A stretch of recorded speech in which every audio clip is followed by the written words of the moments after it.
नमस्कार, मैं शिवांश भट्ट और आप सभी देख रहे हैं साइन इंडिया न्यूज़ चैनल। आज हमारी ख़ास मेहमान हैं शर्लीन चोपड़ा जी और हम उनके निजी आवास पे आ चुके हैं। तो जैसा कि आप सभी को पता है, शर्लीन जी एक एक्टिविस्ट हैं, सोशल एक्टिविस्ट हैं। काफ़ी तरह के प्रकरणों के लिए ये बोलती रहती हैं, कोई भी देश में किसी भी प्रकार का प्रकरण हो। जैसे आज इन्होंने आफ्ताब श्रद्धा हत्याकांड के प्रकरण के बारे में भी काफ़ी चीज़ें अपनी बयान की हैं। और आज हम बात करने जा रहे हैं ऐसे ही एक महिला उर्फ़ी जावेद हैं, जो कि आज के समय में किसी नाम की मोहताज नहीं है, खुद ही एक सेलिब्रिटी हैं। और हिंदुस्तानी भाव, वो भी एक सोशल एक्टिविस्ट भी आप उन्हें कह सकते हैं या कंट्रोवर्शियल मैन भी कह सकते हैं। और उन्होंने उनके लिए काफ़ी सारे कमेंट किए हैं, जिसको आप अभद्र भाषा भी बोल सकते हैं, चरित्रहीन भाषा भी बोल सकते हैं। तो चलिए जानते हैं शर्लीन जी की उस पर क्या राय है। जैसे कि आपको पता है कि हिंदुस्तानी भाव अक्सर कंट्रोवर्सी में रहते हैं अपनी बातों को लेके। तो जो कि उर्फ़ी जावेद हैं, जो कि खुद फैशन डिज़ाइनर भी हैं और एक बड़ी सेलेब हैं। जी बिल्कुल। तो हिंदुस्तानी भाव का कहना ये है कि किस प्रकार की डिज़ाइनर हैं जो अपने लिए पूर्णतः कपड़े नहीं सिल पा रही हैं। देखिए, हिंदुस्तानी भाव जी, आपको नमस्कार। उर्फ़ी जावेद जी किस तरह के कपड़े पहनते हैं, कपड़े पहनते भी हैं या नहीं, ये उनका निजी मामला है। क्या महिला के कपड़ों की लंबाई के अनुसार उसके चरित्र की तुलना की जानी चाहिए? अगर कपड़ों की लंबाई ज़्यादा हो तो इसका मतलब कैरेक्टर उत्तम है, और अगर कपड़ों की लंबाई कम हो तो इसका मतलब बंदी कैरेक्टरलेस है।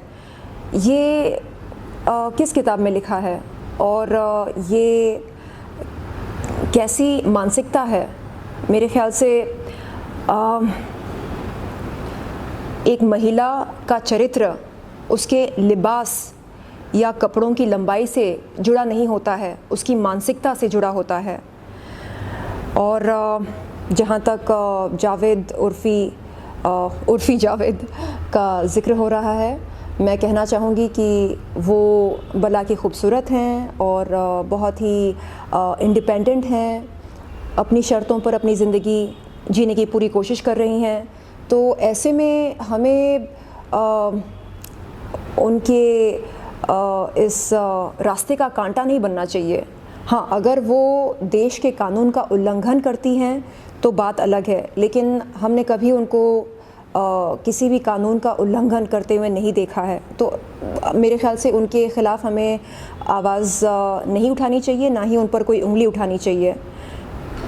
मेरा एक बड़ा गंभीर प्रश्न है आपसे। हिंदुस्तानी भाव तो एक अलग शख्सियत हो गई जी। देश के विभिन्न राज्यों से काफ़ी बड़े नेता, काफ़ी बड़े मुखिया, जैसे कि स्वर्गीय मुलायम सिंह जी, जो कि अब हमारे बीच नहीं रहे, पहले भी ऐसे रेप कांड होते रहे हैं, काफ़ी चीज़ें होती रही, महिलाओं का शोषण होता रहा है। तो उसमें मुलायम जी का एक बड़ा बयान आया था कि लड़के हैं तो छोटी छोटी गलतियाँ तो उनसे होती रहती हैं। तो क्या मेरा पूछना है कि उर्फ़ी के कपड़े लोगों की मेंटालिटी बदलता है कि ये जो बयान देते हैं बड़े बड़े नेता, इनके बयानों से लोगों को प्रोत्साहन मिलता है? जी, हाल ही में जब मैंने मीटू आरोपी साजिद खान के ख़िलाफ़ यौन शोषण का केस जुहू पुलिस में दर्ज किया, तब राखी सावंत के जैसे साजिद खान के समर्थक सब मुझसे पूछने लगे कि अरे ये देखो, यौन शोषण की शिकायत दर्ज कौन कर रही है? वो महिला जिसने पॉर्न वीडियोस किए हैं, वो महिला जो कई बार कैमरा के सामने वस्त्रहीन हुई है, वो महिला जो एक एडल्ट कंटेंट क्रिएटर है। देखो तो उन लोगों से और इन तमाम लोगों से जो समाज के ठेकेदार बनते फिरते हैं, मैं ये पूछना चाहूँगी कि आप ये बताइए कि जो चंद दिनों की, महीनों की या सालों की बच्चियाँ होती हैं छोटी छोटी, उनका यौन शोषण या बलात्कार क्यों होता है? क्या इसका जवाब है आपके पास? जवाब ये है कि एक रेपिस्ट या बलात्कारी की मानसिकता अगर आपको समझना हो तो आप जाकर उस बलात्कारी से पूछिए कि उसने एक 10 दिन या 10 महीने की बच्ची में ऐसा क्या देखा जो उसका रेप कर डाला। दोष यहाँ पर कपड़ों का नहीं है, दोष यहाँ पर बोल्ड वीडियोस का नहीं है, दोष यहाँ पर मानसिकता की है, एक घिनौनी मानसिकता जिसके चलते लोगों के दिमाग में बस हवस चढ़ जाता है और आगे कोई भी हो, 1 महीने की बच्ची हो या 10 दिन की बच्ची हो या 3 साल की बच्ची हो, वो देखते नहीं हैं कि अरे ये मासूम नन्ही जान,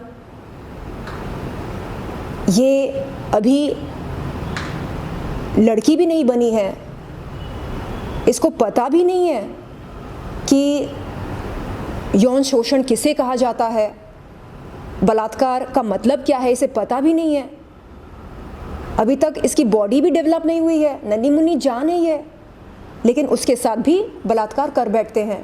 तो इन लोगों को जाकर उन बलात्कारियों के साथ समय बिताकर उसकी मानसिकता समझनी चाहिए। हम पर आकर उंगली उठाते हैं, बोलते हैं कि नहीं तुम ऐसी हो, तुम वैसी हो, तुम कम कपड़े पहनती हो।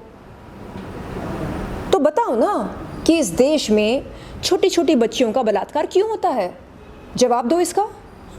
शर्लीन जी ने बड़ा अच्छा वाक्य कहा है। मैं इनका ज़्यादा समय ना ज़ाया करते हुए एक आखिरी प्रश्न के साथ अपने इस वाक्य को ख़त्म करना चाहूँगा। और मैं आपसे एक आखिरी प्रश्न ये पूछना चाहता हूँ, जैसे कि जब कभी भी देश प्रदेश में इस तरह के घटनाएं घटित होती हैं तो ये जातिवाद वाला जो मुद्दा है बड़े तेज़ी से ऊपर उठ के आता है। जैसे आपने मानसिकता की बात की जी। तो बहुत से विशेषज्ञ जो हैं, बहुत से मेंटोर्स जो होते हैं पार्टी के, वो अपना ये प्रश्न लेके, अपने ये वाक्य लेके सामने आते हैं कि ये जो मानसिकता है एक किसी पर्टिकुलर कॉम की है, पर्टिकुलर कम्युनिटी की है। तो इसके ऊपर आपका क्या कहना है? जैसे मैं इशारे में बताना चाहूँगा, आपको पता ही कि लोग किस कम्युनिटी की तरफ भागते हैं कि इस कॉम के ही लोग इस प्रकार का काम कर सकते हैं। देखिए, मेरी माँ एक मुसलमान है, मेरे पापा क्रिश्चियन थे और मेरा सरनेम चोपड़ा है। तो मैं हाफ़ मुस्लिम हूँ, हाफ़ क्रिश्चियन हूँ और हिंदू भी हूँ। You are a global Indian. तो मैं ये मानती हूँ कि हर मुसलमान आतंकवादी नहीं होता है और हर हिंदू राष्ट्रवादी नहीं होता है। इसलिए ये कहना कि किसी एक समुदाय के लोग बलात्कार करते हैं या किसी एक समुदाय के लोग देश से प्रेम करते हैं, ये गलत होगा। जब जब कोई अपराध करता है हमें उस अपराधी की निंदा करनी चाहिए, चाहे वो आफताब हो या अमित हो। जब जब किसी पीड़ित महिला के साथ अन्याय होता है हमें उसके लिए आवाज़ उठानी चाहिए, चाहे वो श्रद्धा हो या शबनम हो। ये मेरा मानना है। और इस समय राजस्थान के मुख्यमंत्री जो कर रहे हैं वो सही नहीं है। उन्होंने ये कहा कि श्रद्धा के साथ जो हुआ वो एक दुर्घटना है। बिल्कुल नहीं, श्रद्धा वालकर के साथ जो हुआ वो एक सोची समझी साजिश के तहत एक बहुत बड़ा अपराध था, उनकी निर्मम हत्या की गई थी। इसको दुर्घटना कहकर वो आफताब के संगीन अपराध को कम नहीं कर सकते हैं और ना ही आफताब को क्लीन चिट दे सकते हैं। चलिए, बहुत बहुत धन्यवाद, आपने अपना अनमोल समय दिया। और हम पूरा प्रयत्न हमारी टीम करेगी कि हम अशोक जी को भी ढूंढ निकालें, कभी मौका पाएं और उनसे इस बात पे जवाब देंगे। आपका प्रश्न उन तक पहुंचाने का हम पूरा प्रयास करेंगे।